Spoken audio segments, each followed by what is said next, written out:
Welcome back to another technical deep dive here in the debug zone.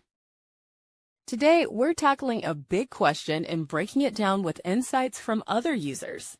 Hopefully, this clears up some misconceptions and helps you get the answer you need.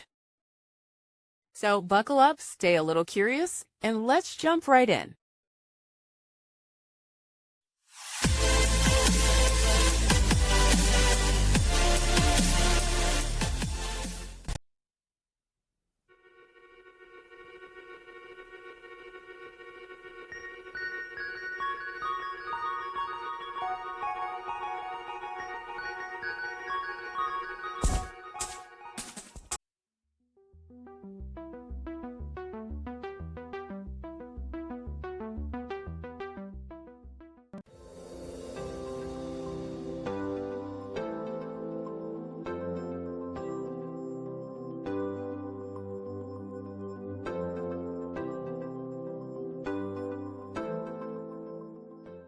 And that's a wrap.